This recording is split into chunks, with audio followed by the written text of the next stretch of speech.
ilumina a todo hombre, luz que llega a este mundo. Nosotros sabemos que tú has venido de Dios, el Padre, para ser nuestro Maestro y que enseñas los caminos de la verdad. Las palabras que oímos de ti son espíritu y son vida, pero ¿quién es digno de abrir el libro rompiendo el sello? Tú solo, tú que diste tu vida por nosotros y nos compraste para Dios con tu sangre. Danos a conocer los misterios del reino de Dios y las inagotables riquezas de tu corazón. Descúbrenos los tesoros de la sabiduría y la ciencia de Dios que se oculta. Haz que tu palabra penetre nuestras almas, guíe tu amor nuestros pasos, ilumine nuestras sendas, hasta que amanezca el día y se disipen las tinieblas. Tú que vives y reinas por los siglos de los siglos. Amén. Muy bien, pues vamos a continuar donde lo dejamos la semana pasada de este precioso libro del Apocalipsis. Cada día, cada lunes, descubrimos alguna cosita, algún aspecto. Es doctrina revelada en un libro revelado, el último de nuestras Biblias, y cuando digo libro revelado estoy diciendo palabra de Dios. Único autor, el Espíritu Santo, y autor secundario, en este caso, el apóstol San Juan. Hemos ido viendo, porque no es nada fácil, este libro con cantidad de signos y símbolos y comparaciones y idas y venidas y planos que se amplían y información que vamos conociendo cada vez más, consecuencia de otra revelación anterior. Y nos habíamos quedado en el capítulo 14.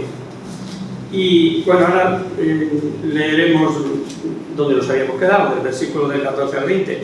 Pero quiero recordar el 13, que no sé si lo acabamos de desmenuzar.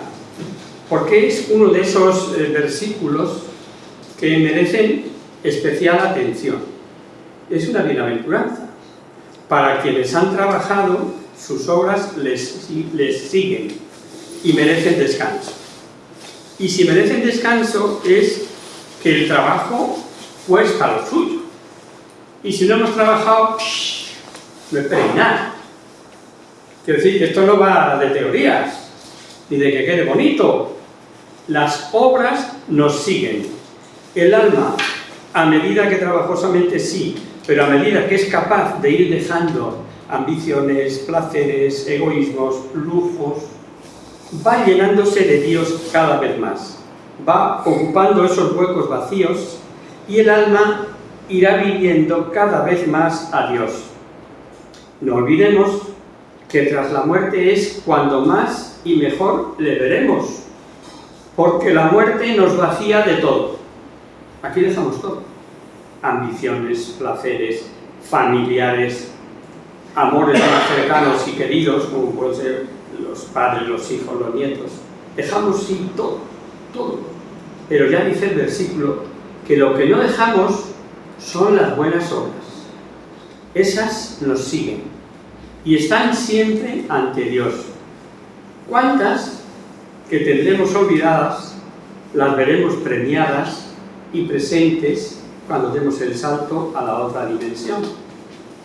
En una ocasión nos preguntaban qué sería lo que Dios vería en primer lugar al despertarse si se durmiese Dios. Y respondíamos, nada. Si Dios se durmiese, desaparecería toda la creación. ¿Por qué? Pues porque Dios es el que la sustenta. Y viene esto a cuento, por si alguno piensa que ese reposo o descanso en el trabajo es algo estático. Es algo así como el descanso que dice el Génesis y sobre el séptimo día, cuando dice, y el séptimo descansó. Ya veremos más adelante cuando hablemos de la felicidad eterna, que no dejamos de hablar de ella. Todos los días salta algún relumbrón de esa felicidad que anhelamos. Y por último, veréis que doctrina repetida es que los que mueren en el Señor, el premio es inmediato, como inmediato fue para el buen ladrón. hoy estarás conmigo en el paraíso. Hoy. No dentro de X tiempo, ¿no? No. Pablo sabía que era inmediato cuando dice a los fieles sus dudas sobre si era mejor permanecer evangelizando o morir para estar con Cristo. Esto se lo dice a los filipenses. O cuando dice a los corintios que quisiera partir del cuerpo para morar junto al Señor. Es decir, que el premio es inmediato. Vamos a seguir leyendo, ahí donde nos quedábamos, en el capítulo 14, y leemos de los versículos del 14 al 20. Después vi una nube blanca, y sobre la nube, sentado como un hijo del hombre, con una corona de oro en la cabeza y una hoz afilada en su mano. Salió otro ángel del templo, gritando con voz potente al que estaba sentado sobre la nube: «Echa tu hoz y siega, porque ha llegado la hora de la siega, pues está seca la mies de la tierra». Y el que estaba sentado sobre la nube echó su hoz sobre la tierra, y la tierra quedó segada. Salió luego otro ángel del templo que está en el cielo, teniendo también una hoz afilada. Salió todavía del altar otro ángel, el que tiene poder sobre el fuego, y gritó con voz potente al que tenía la hoz afilada: «Echa tu hoz afilada y vendimia los racimos de la viña de la tierra, pues la uva está madura». El ángel echó la hoz afilada sobre la tierra y vendimió la viña de la tierra, y arrojó las uvas en la gran cuba de la ira de Dios. La cuba fue pisada fuera de la ciudad, y de la cuba salió sangre hasta los frenos de los caballos sobre una distancia de unos 300 kilómetros. Perfecto. Vimos que los 3 primeros ángeles anunciaron la suerte futura de Babilonia y de sus seguidores, y también la proclamación del Evangelio y la felicidad eterna de los cristianos. Ahora comienza la defensa de la Iglesia. 3 nuevos ángeles anuncian el juicio y la destrucción de las naciones paganas, porque no quisieron escuchar el mensaje divino, todo descrito bajo las imágenes de siega y de vendimia, tradicionales en Biblia, por otro lado, para expresar castigo. Aunque parece claro que el personaje que aparece sentado en la nube blanca y coronado es Jesucristo, no olvidemos que en el Nuevo Testamento, bajo la forma de Hijo del Hombre, se designa siempre al Mesías. Pues no falta quienes dudan porque aparece como ejecutor y recibe la orden del ángel. Pero no dice en realidad nada en contra de que sea Jesucristo, porque si bien puede recibir del Padre la orden por medio de un ángel, más bien que dar la orden el ángel es marcar la hora fijada por el Padre, ¿no? Y por supuesto, en lo referente al símil de la siega, porque el castigo de la vendimia, no hay duda de que el ejecutor es un ángel, y lo hace cuando está maduro el fruto, cuando está madura la mies. La maldad ha llegado a tal punto que el castigo es imparable, y la sangre, dice, llega al freno de los caballos. ¿Dónde está el freno de los caballos? En la boca. Los que sois de pueblo como yo, sabéis que de donde tiras de las riendas te hace daño el caballo en la boca, el bocao, que se dice en otras tierras, y hasta ese punto dice que llegó el castigo. Es una frase que se encuentra en otros escritos. En el siglo XIII, por ejemplo, se ve que se usaba porque cuando Juan I tomó en 1229 Palma de Mallorca, está escrito que la sangre de los enemigos llegó hasta esa altura, el freno de los caballos. Es bastante recurrente el poner esa cita en cuanto a altura. El mensaje es claro: Dios espera y espera, y cuando ya no hay remedio y es imprescindible el castigo, sin duda es algo trágico. También es grande la extensión sobre la que caerá el castigo, que está expresada en forma simbólica en alguna de vuestras traducciones. Leeréis 1600 estadios, o la que nos ha leído Carmen, de unos 300 kilómetros, es lo mismo. Lo que de tomarlo de forma literal, tendríamos una extensión mayor que toda Palestina. No falta quienes, al saber la cantidad de interpretaciones que se dan a los números, ven también como un castigo generalizado a los 4 vientos, a los 4 puntos cardinales, y todo elevado a una magnitud simbolizada por el 100. 4 por 4 por 100 darían 1600 estadios. Y finalmente dice que este terrible juicio, fuera de la ciudad, ¿de qué ciudad?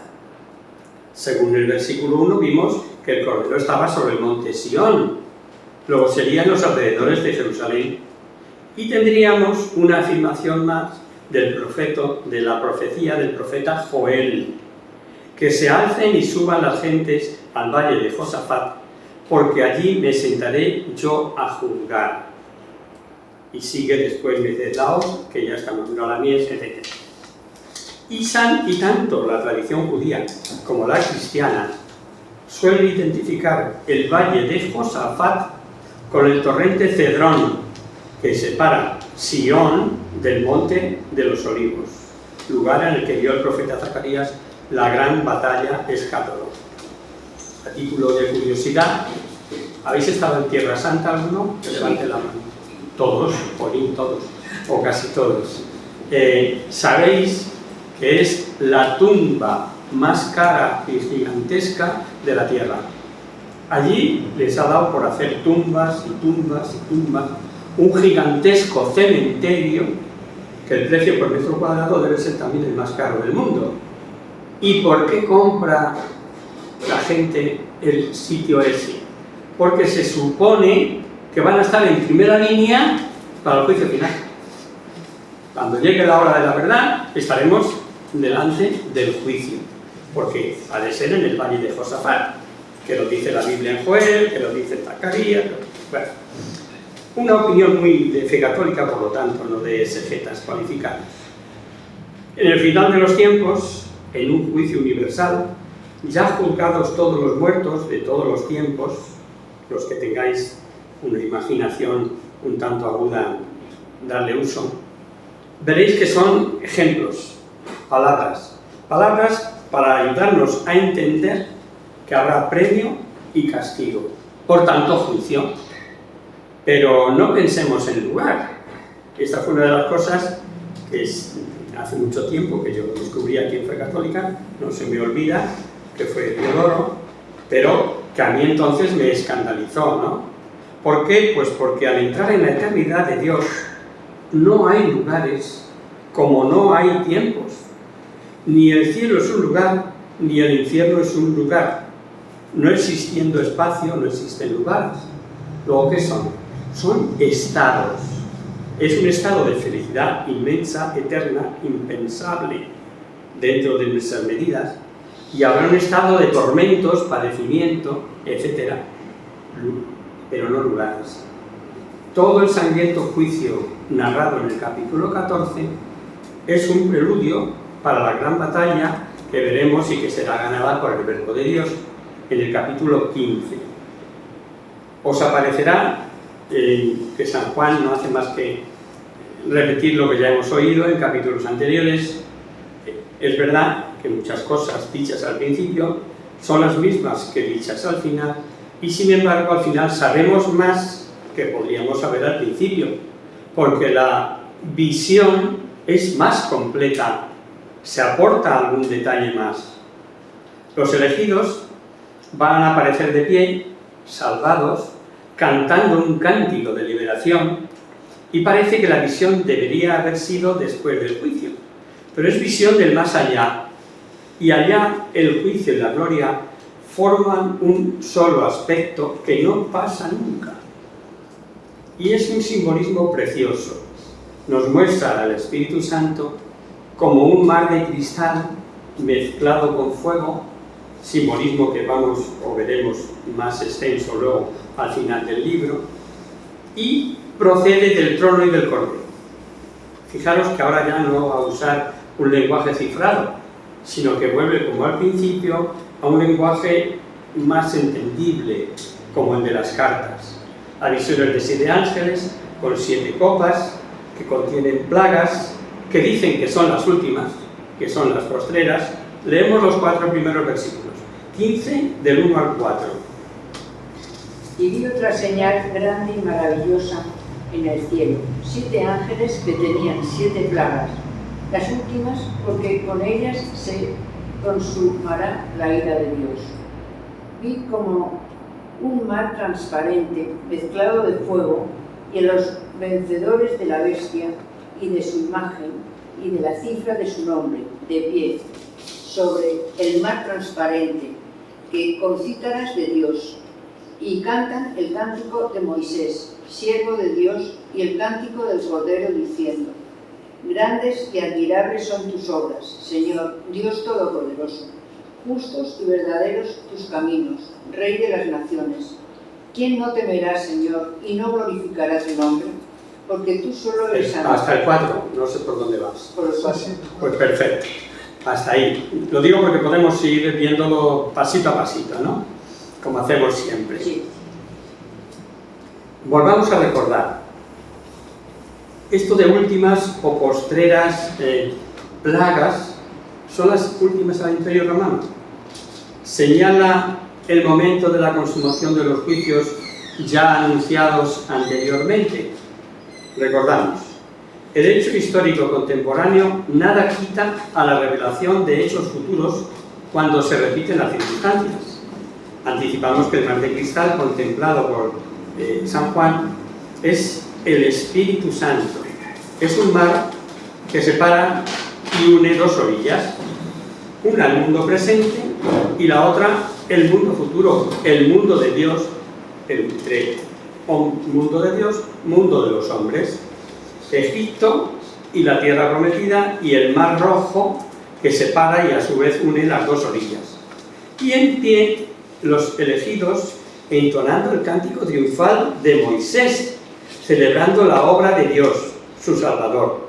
Así vio Juan los salvados sobre este precioso mar, entonando una liturgia. ¿Habrá palabras? El cántico de Moisés nos suena, nos es conocido. Grandes y admirables son tus obras, Señor, Dios Todopoderoso, justos y verdaderos tus caminos, etc. Y lo repetían. Pero el cántico del Cordero no hay palabras. Sí nos dice que lo entonaban con las cítaras de Dios. Instrumentos sobrehumanos, música inimaginable, liturgia divina del cielo. Razón tenía San Pablo cuando nos dice, escribiendo a los Corintios, que él oyó al ver algo de cielo, palabras que no se pueden pronunciar porque según él son inefables. Y nos dice algo muy interesante: estos que gocen de esta liturgia son los vencedores porque no aceptaron la marca de la bestia, no adoraron a la bestia. Si recordamos lo que dijimos en capítulos anteriores sobre lo que es idolatría, comprenderéis que triunfantes sobre este delicioso mar no se encontraban los adoradores del placer, ni los del poder, ni los del dinero, si es que murieron sin arrepentirse de su idolatría, ni por supuesto los que, colaborando con la bestia, presumieron de pecado o son sembradores de positivismo o de perniciosas filosofías, etc. Una reflexión sobre el versículo 4. Tal vez no sea necesario aquí en este auditorio, porque soy todos o casi todos conocedores de Sagrada Escritura, recordar lo que según la revelación es el temor de Dios, porque hay quien se imagina que es tener de miedo. Y sería absurdo temer a quien es amor. Y viene a cuento porque este versículo 4 dice: ¿quién no te temerá, Señor? Pero al leer la frase entera vemos que dice: no, ¿quién no te temerá, Señor? Y no glorificará tu nombre. Ya nos da la clave de tantas citas en las que se revela en qué consiste realmente este don del Espíritu Santo. No lo olvidemos, porque va unido el quien no te traerá con la gloria de Dios. Me viene a la memoria, hace muchos años, cuando yo daba catequesis de confirmación a jóvenes, que estaba adornada una iglesia para el día de la confirmación con grandes carteles y dibujos representando cada uno a un don del Espíritu Santo, y curiosamente faltaba este del don del temor de Dios. Pregunté al responsable y me dijo que no era conveniente a los jóvenes hablarles del temor de Dios. Yo me quedé pensando para mí, ¿qué conceptos habrán extendido en estos chavales? Como es algo que tenemos que tener sabidos con claridad, volveremos con citas de la Sagrada Escritura en futuros capítulos, obviamente.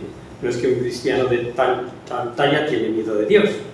Más importante es, en este versículo, algo que nos profetiza tal vez la conversión de los gentiles. Pues añade, todas las naciones vendrán y se postrarán delante de ti. Y así fue visto por Daniel y en los Salmos. Y aprovecharemos para volver a repetir que solo Dios es santo. Dice Barsotti comentando este versículo. Él es el Señor omnipotente. Él solo Él es la vida.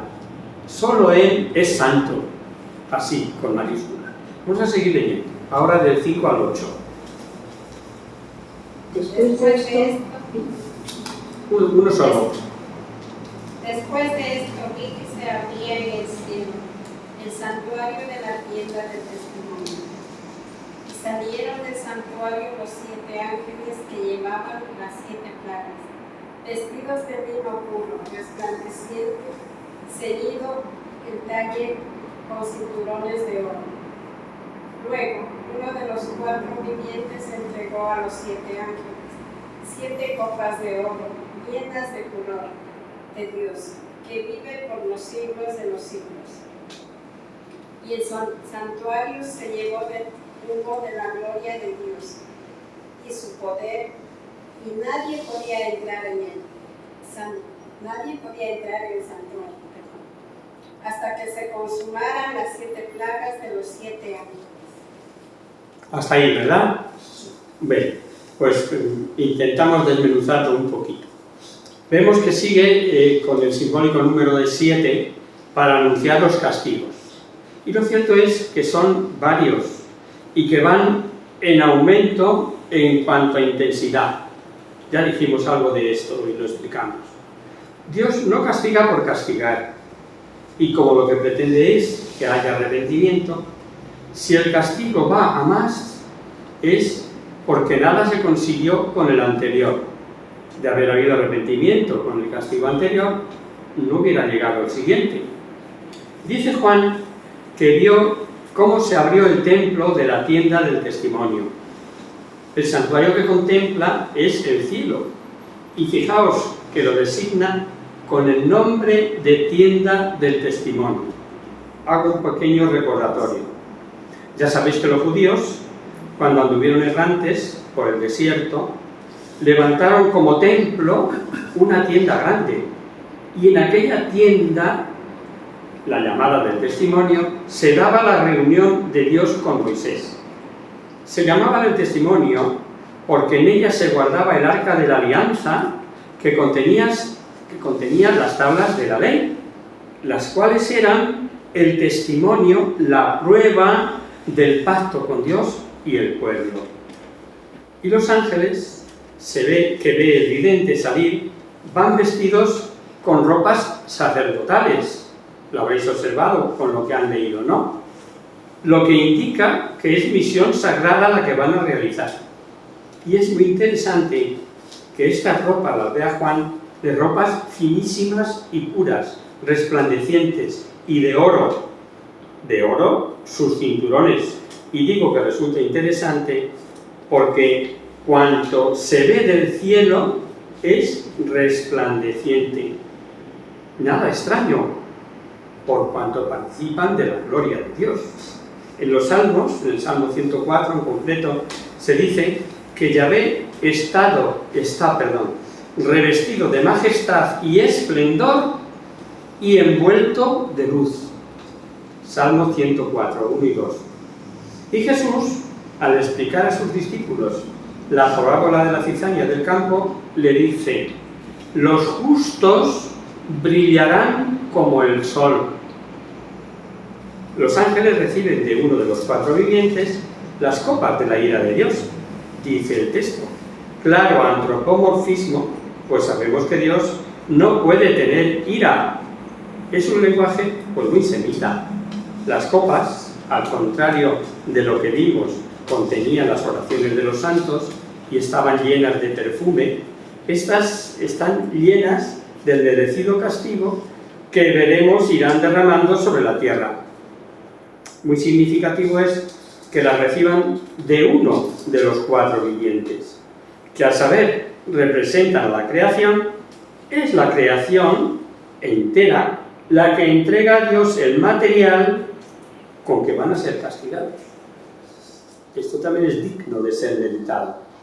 Y no menos significativo, el humo que llenó el templo de la gloria de Dios, como dice Juan. El humo siempre indicaba la presencia de Dios. Es impresionante leer en Éxodo, por ejemplo, todo el Sinaí humeaba, pues había descendido Yahvé, a lo que tomáis notas, en el 19-18 de Éxodo. Pero aquí dice Barsotti que también manifiesta que ya los hombres no podrán entrar en el tabernáculo porque se ha cerrado la intercesión. O dicho de otra manera, ya en boca de los hombres no brotará más que blasfemia de los que están condenados y cántico de alabanza de los que están salvados. Y con esto pasaríamos al capítulo 16. El capítulo este nos presenta a los 7 ángeles derramando las copas sobre el mundo pagano. Hay fuertes rasgos literarios sobre contorsiones cósmicas y no poca exageración, no poco hiperbolismo, digamos, ¿no? La bestia es dura, poderosa, y su destrucción necesita tal dureza que solo este género hiperbólico ayuda a entender el mensaje. Veréis un paralelismo en cuanto a los septenarios de sellos y trompetas. Ahora serán 7 copas, pero el castigo allí decretado para la tercera parte, aquí ya llega a la totalidad, que aunque sea hiperbólico, de lo que no cabe duda es de que abarca a más gente. Y algo muy triste, los azotes no surten el efecto deseado y los castigados, en vez de arrepentirse, blasfeman. Gran misterio de la libertad humana. Una vez más, volvemos con este capítulo 16. Puede recoger la visión de algo histórico, inmediato, la destrucción de Roma probablemente, el fin del imperio, pero no por eso deja de tener proyección universal. Y hay también un paralelismo con las plagas de Egipto. Las 3 primeras copas, vamos a leer del 1 al 7 de este capítulo 16.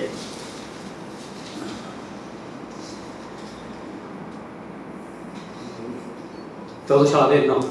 Del templo oí una gran voz que decía a los 7 ángeles: id y derramar las 7 copas de la ira de Dios sobre la tierra.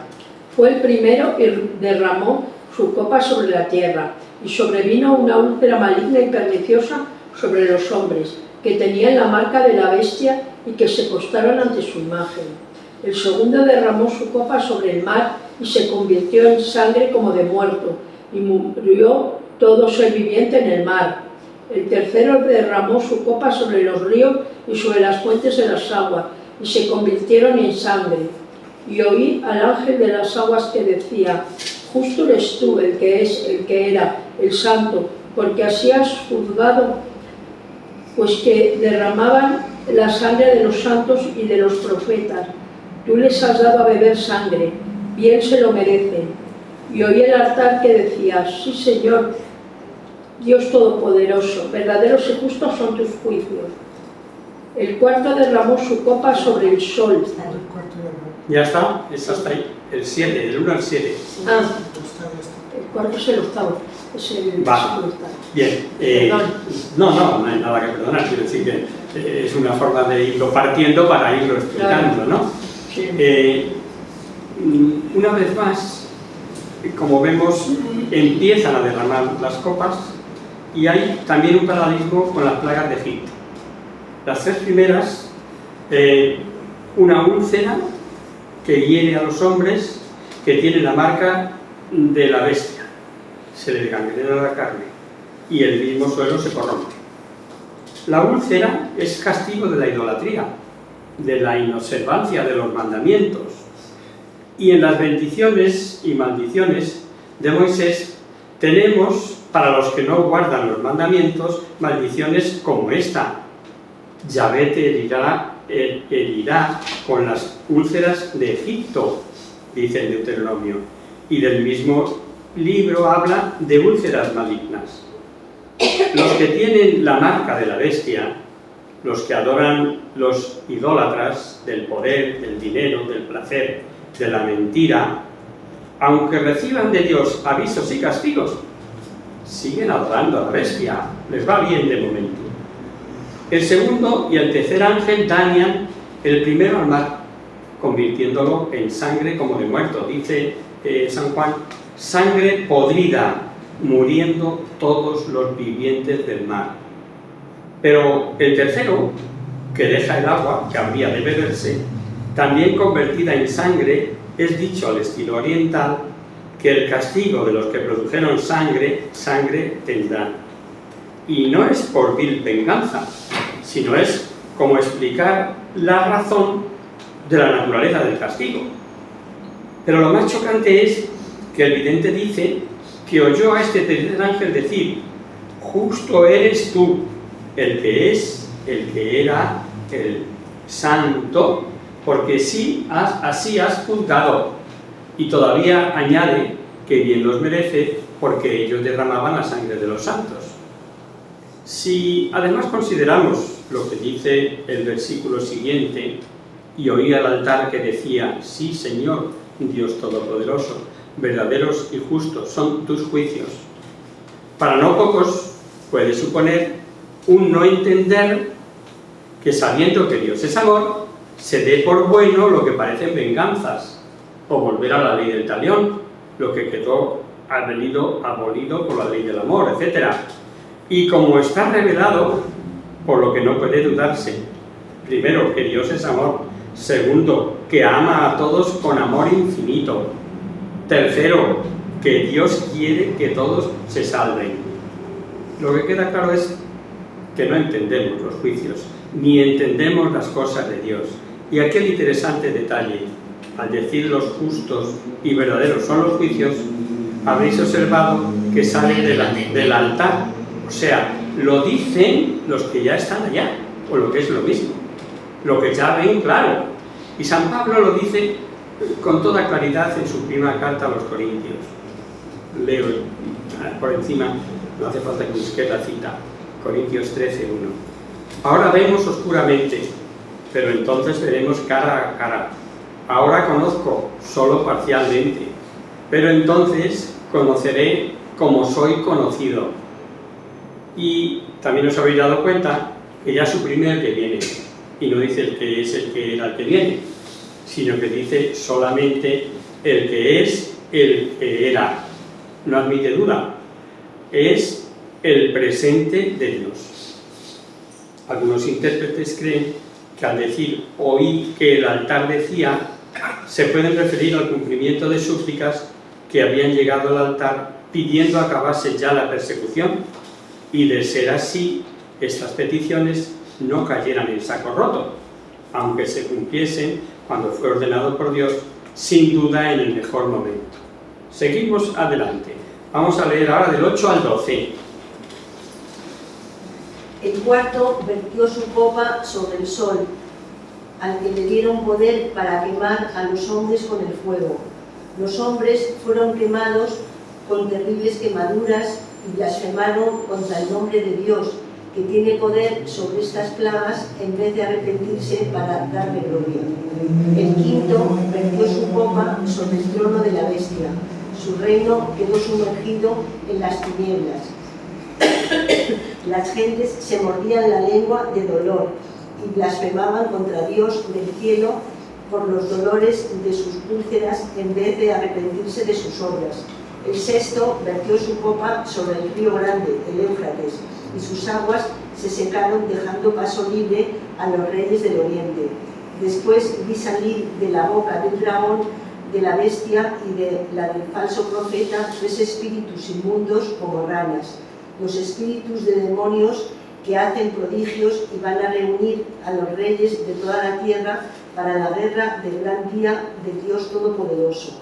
Mirad, vengo como un ladrón, dichoso el que está dispuesto y con la ropa puesta para no tener que andar desnudo y dejar ver sus vergüenzas. Y los reunieron en el lugar llamado en hebreo Armagedón. El último vertió su copa en el aire y salió del templo una voz potente que venía del trono. Está hecho. Y hubo relámpagos, voces y truenos, con un gran terremoto como no lo hubo nunca de violento desde que el hombre está sobre la tierra. Hasta el 12, no sé. Hasta el 12, sí. Ahí está, ¿verdad? No, ya me he pasado. Bueno, te has pasado. Tampoco pasa nada, ¿no? El cuarto ángel hizo que el sol, estrella que da luz y calor y es fuente de vida para los humanos, se convirtiera en tormento por arrasar a los moradores de la tierra.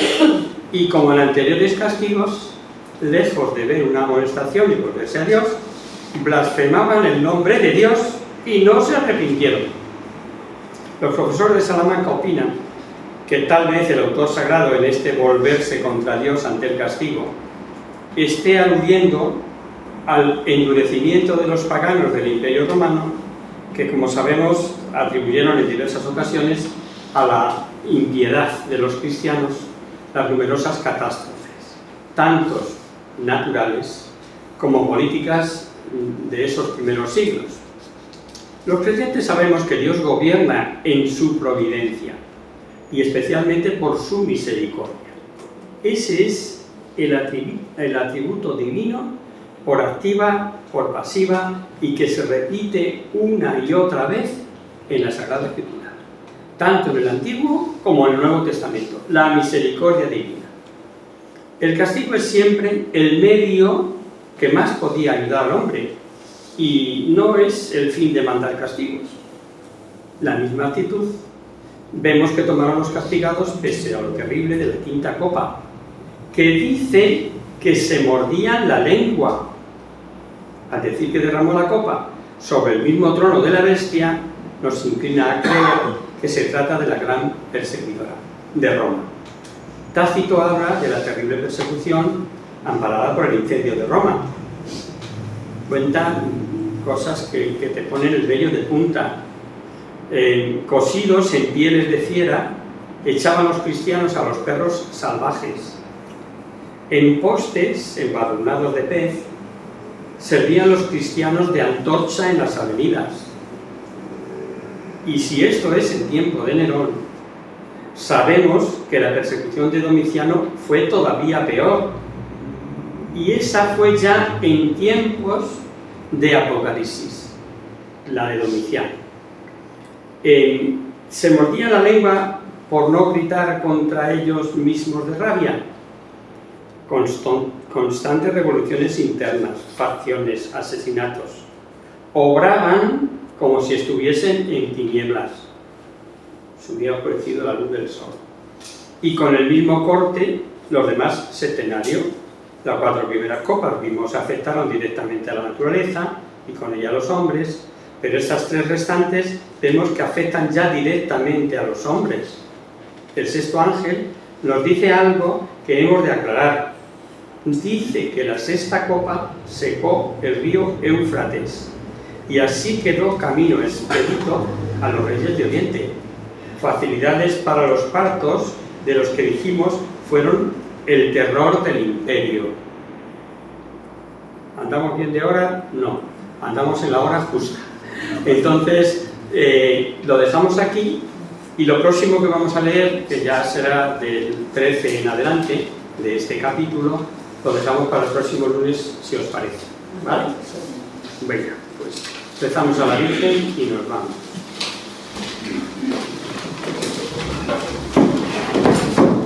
En el nombre del Padre, del Hijo y del Espíritu Santo. Amén. Virgen, bella como la luna, delicia del cielo, en cuyo rostro se miran los santos y se contemplan las ángeles.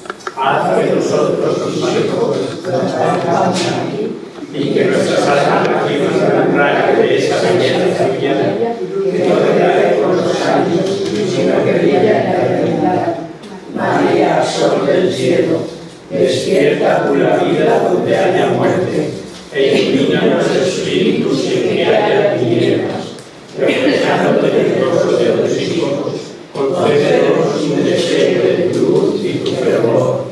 María, poderosa como un ejército, concédenos la victoria. Somos tan débiles y nuestros enemigos nuestros veces cuantas nos hagamos, mas con tu bandera nos sentimos seguros de vencer. Él conoce el poder de tu pie y te tiene la majestad de tu mirada. Sálvanos, María, bella como la luna, única como el sol, temible como un ejército ordenado, levantado en pie de guerra, no por el odio, sino por la llama